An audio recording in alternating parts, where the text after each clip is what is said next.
বিশ্বব্যাপী তার খুব নামধাম এত কিছু সে অর্জন করলো, কিন্তু যখন দেশের রাষ্ট্রভার দায়িত্ব নিল, যখন রাষ্ট্রভারটা হাতে নিল, এই রাষ্ট্র পরিচালনার দায়িত্ব নিয়ে চরম ব্যর্থতার পরিচয় দিয়েছে। মানুষের জীবনের শান্তি কেড়ে নিয়েছে, ঘুম কেড়ে নিয়েছে, নিরাপত্তা কেড়ে নিয়েছে।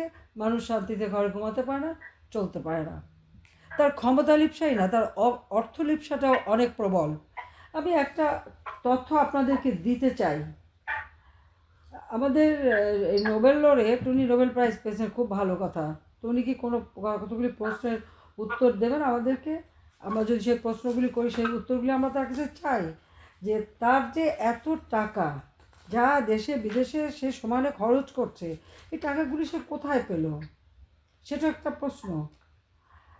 গ্রামীণ ব্যাংক, এই ব্যাংকটি কিন্তু একটা প্রকল্প। সে প্রকল্পটা নেওয়া হয়েছিল স্বাধীনতার পর, যখন বাংলাদেশে দুর্ভিক্ষ হয়। তারপরেই গবেষণা করার নির্দেশ দেন জাতির পিতা বঙ্গবন্ধু শেখ মুজিবুর রহমান, এবং সেই গবেষণার ফসল হিসেবে একটি প্রকল্প নেওয়া হয়, যারা ভূমিহীন গৃহহীন মানুষ, তাদেরকে জামানতবিহীন সুদ দেওয়ার জন্য, ঋণ দেওয়ার জন্য। জামানতবিহীন ঋণ দেবে, মোটেই সেখানে উচ্চ হারে সুদের কথা বলা নাই, যে মানুষ যেন নিজের পায়ে দাঁড়াতে পারে। আর সেই প্রকল্পটাকেই 1983 সালে গ্রামীণ ব্যাংক অধ্যাদেশ জারি করা হয়, যেটা তখন জেনারেল এরশাদ ক্ষমতায়। এবং এই গ্রামীণ ব্যাংকে, এটা আসলে মূলত একটি সংবিধিবদ্ধ সংস্থা।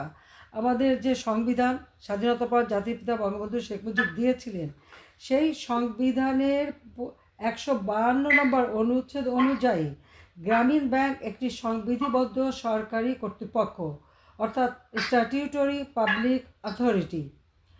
86 সালে প্রথম এটা সংশোধনী করা হয়। গ্রামীণ ব্যাংকের সরকার ও গ্রামীণ ব্যাংকের যে সদস্য, সেই সদস্যদের মূলধনের আনুপাতিক হার যথাক্রমে 75% ও 25% ধার্য করা হয়েছিল।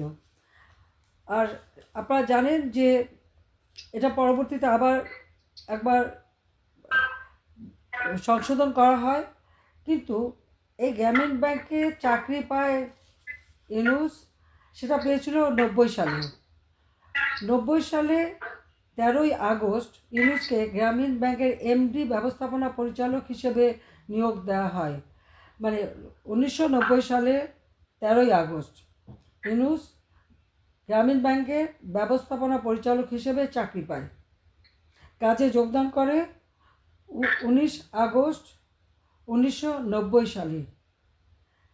যিনি এমডি হিসেবে, তার বেতন ছিল 6,000 টাকা। 6,000 টাকা বেতনে সে চাকরি পায়, কারণ সে তখন চট্টগ্রাম বিশ্ববিদ্যালয়ের একজন অধ্যাপক ছিল। সেখান থেকেই তাকে জেনারেল এরশাদ তুলে নিয়ে আসে।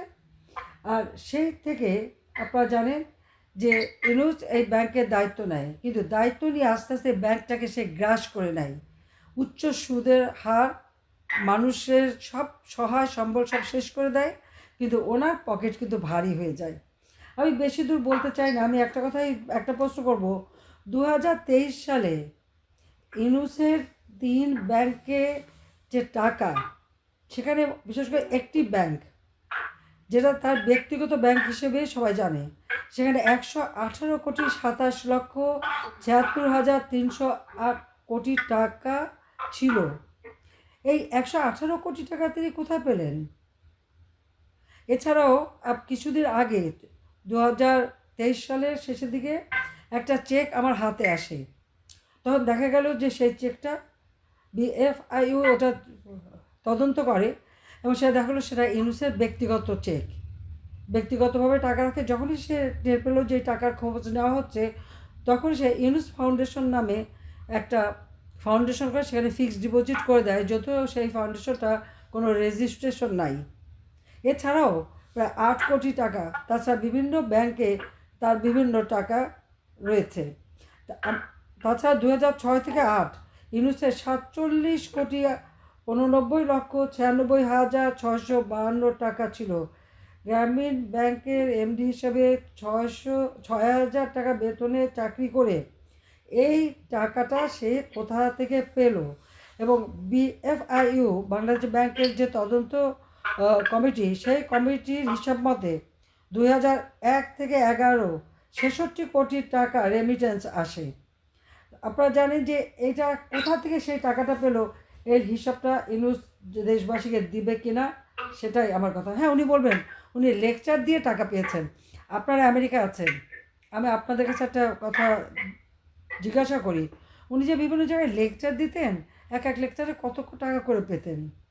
সেটাকে কি ১১৮ কোটি টাকা হয়? হ্যাঁ, তার বাপের ব্যবসা, সেই ব্যবসা তারও ব্যবসা।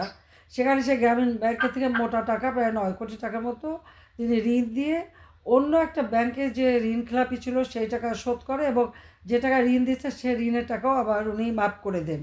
মানে দাতা হচ্ছেন পুত্র, পিতা হচ্ছে গ্রহিতা। তো এইভাবে মানে গ্রামীণ ব্যাংকের অর্থ নয় ছয় করে, কোনোদিন অডিট করেনি, কোনোদিন কিছু করেনি। আর আরও অনেক তথ্য আছে, এত আমি বলতে চাই না।